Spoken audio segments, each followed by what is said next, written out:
China does not have absolute control of the West Philippine Sea or the country's exclusive economic zones. A confident and reassuring statement from the Philippine Navy as it prepares to deploy the next patrol and guardian vessel to Escoda Shoal after a much-needed respite and recharge of the BRP Teresa Magbanwa and its gallant crew.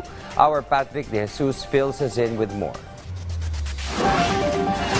The troops stationed at BRP Sierra Madre in Ayungin or 2nd Thomas Shoal have adequate provisions. According to the AFP, the last rotation and reprovision or remission to BRP Sierra Madre was on July 27, which was successful following the bilateral consultation meeting between the Philippines and China. Although no further details were given as part of operational security, the AFP stated the next RORE mission is already in the midst of preparations. Yung mga tropa natin sa BRP Sierra Madre, mataas ang moral, magandang kalusugan nila.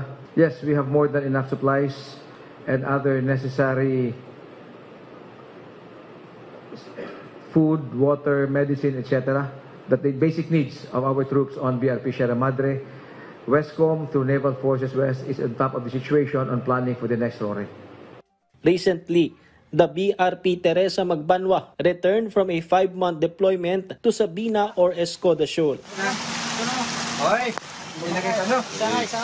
One reason was the lack of supplies.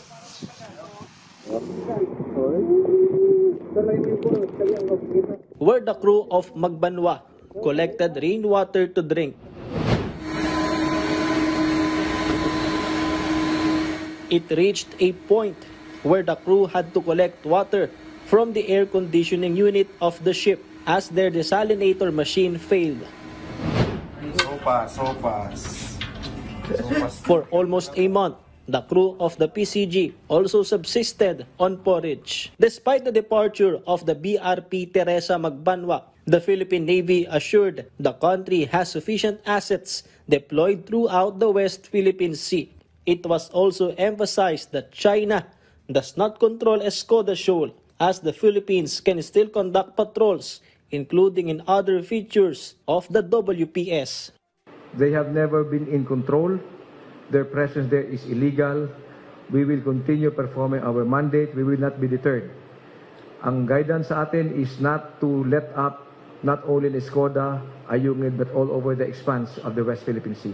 Even though there are challenges being presented, we are able to execute our mandate in the West Philippine Sea.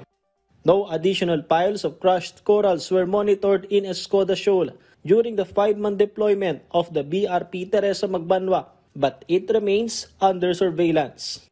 There are a range of different capabilities, both based on sea, air, and others, that the AFP and Western Command uses to monitor our features.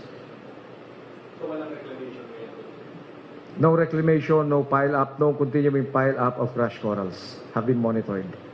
Meanwhile, the number of Chinese ships in the West Philippine Sea has gone down from 207 on September 3 to 9 to 157 based on a week-long monitoring of the AFP. According to the Navy, the most likely reason for this drop is bad weather. Patrick De Jesus from the National TV for a new and better Philippines.